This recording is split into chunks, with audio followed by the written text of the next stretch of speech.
Hey friends, I have um, I've had an interesting cocktail of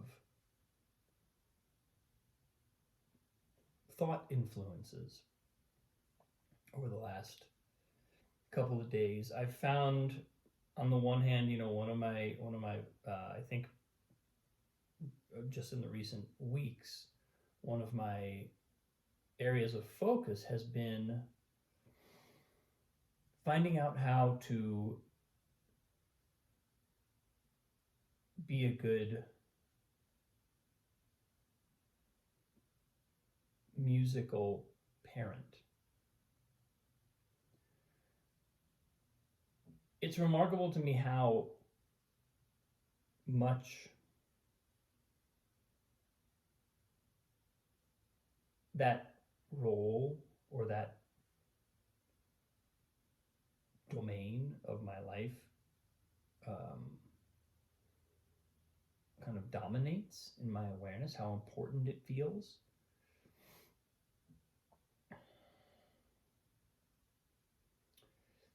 And but what I've noticed and what I have known and what I continue to observe is that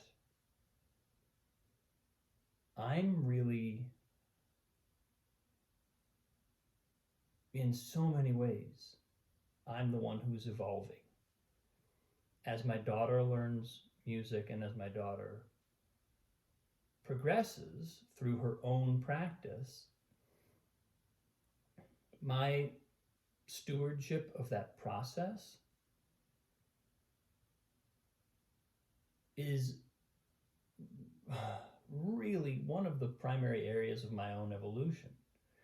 And I think maybe that's why not only does it feel important, but that's why it's appropriate that it feels important. Because I can easily see someone having a much more, like having that aspect of their life not preoccupy them, right? Like how much my 5 year old practices violin, or not how much, but like how that process is going, is something that I could very easily, if I were a different human, not really think much about. And yet for me, it's huge. And it's not only because I am on some level I would be lying if I said I weren't invested in her developing musical skills, right? Like, of course, there's a part of me that wants that. However, there's another part of me that is aware that the development of those musical skills really is a matter of developing deep life skills, deep consciousness skills. And and that's what gives the process both stakes. That's why it feels so important, and it also gives it gives me a certain amount of permission to say it's not about the music. I say this explicitly with my adult students all the time. I start from the assumption that music is the secondary thing we're going to learn. The first thing, the primary thing, is going to be management of our own awareness. We're going to take a mindful approach. And man, you'd think I'd be great at doing that with my daughter. Or maybe you wouldn't think that. But it's a challenge. It's not so easy. Just because I do it with my students doesn't mean I can do it with my daughter necessarily. And I truly do sense that my own learning in that way, my own capacity for poise and capacity to keep my focus really where it wants to be throughout that process is what it's all about. I need to just like write that on a big sign and paste it on the piano. It's about mindfulness.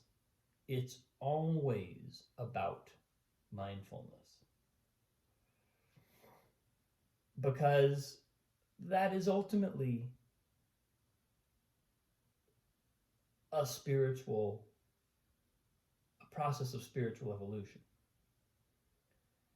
Music happens to make an incredible venue, an incredible domain, happens to be an incredible domain for doing that work. If you think about what it means to train your ear, you're learning to hear vibration. You're learning what vibration is. Now, we're not necessarily at age 5 or even at any age, you're not necessarily thinking of it that way. You're not necessarily thinking, my mind is becoming more astute, more lucid about hearing vibration and and understanding the relationships between different frequencies of vibration. Knowing, for example, that if you go from do, re, mi, fa, do, fa, you're going up a fourth. Understanding the distribution of pitches, half steps, and whole steps in a major scale. Understanding at a kind of one level up from that, understanding the chromatic pitches that might enter into a major scale that might tonicize a diatonic triad, but not yet take you out of the key. And then, of course, we have modulation. All of that is a matter of really understanding vibration. That's what's happening. We're feeling frequency. I say feeling because our organism is perceiving it. Of course, we're hearing it, but like, it's more than hearing it. It's hearing it and speaking the language of vibration. And so when someone is doing that, when someone is gradually gathering the rudiments of that capacity, I feel like they're building one of the most foundational relationship to life skills. I mean, it's kind of like, it's not even relationship to life, it's like relationship to consciousness. Because all energy operates in vibration, which means all energy shares properties with the energy of sound, with the vibration of sound. Sound comes in octaves. We can learn to hear octaves. We can learn to understand that a certain pitch differential, a certain interval is an octave. That's true of all vibration. All vibration is going to come in octaves. The vibration of consciousness very likely operates in octaves. We speak about this all the time. Light moves in octaves. Now, it doesn't exhibit the same exact properties that we might hear in a sound, differential of an octave, but that doesn't mean that there's not something analogous happening. And if we knew how to identify it, we would immediately associate it with the way that sound moves in octaves and consists of a series of octaves within the audible spectrum of vibration. That's what our mind is beginning to grasp. And of course, it's going to be probably years before my daughter is thinking about the physics of all this and gets into a kind of fundamental physical laws of physics understanding of what's going on. My own understanding of that is pretty bare bones. It's not like I have a deep, I've never done a degree in that. I did my degrees in music. But there's also just a kind of like visceral relationship there in understanding how harmony works and being able to hear harmonic movement understanding, not just hearing a harmonic movement and feeling it on a kind of emotional level, the way everybody hears music. Everybody who hears harmonic movement has some kind of response, often an emotional response. We feel like it's taking us. So that's why we crave music. But bringing that into a kind of body level and ultimately in the mind capacity to understand and sort of like speak that language. Maybe I'm just maybe I'm just rambling here, but it feels significant to me.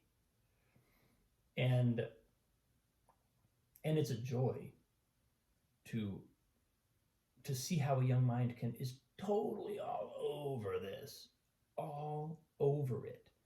That young mind, that little ear, sharp as a laser beam.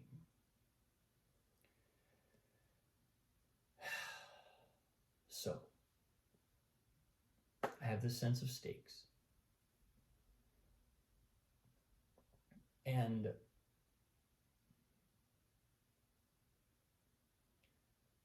it's such a pleasure, or I guess pleasure feels like an honor or a privilege to be able to evolve myself,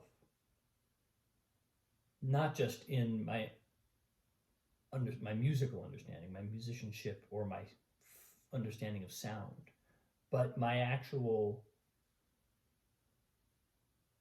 consciousness, my actual poise in the world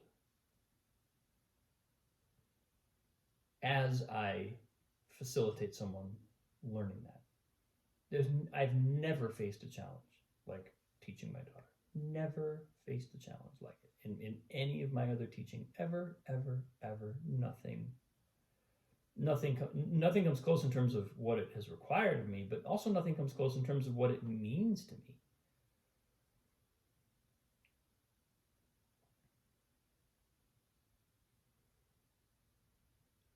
So I think I might actually literally write a sign on my piano that goes on my piano that says, "It's all about mindfulness. It's always about mindfulness."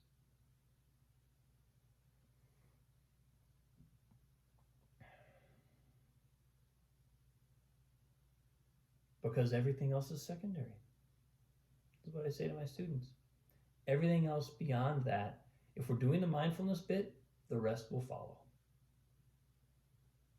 Free your mindfulness and the rest will follow.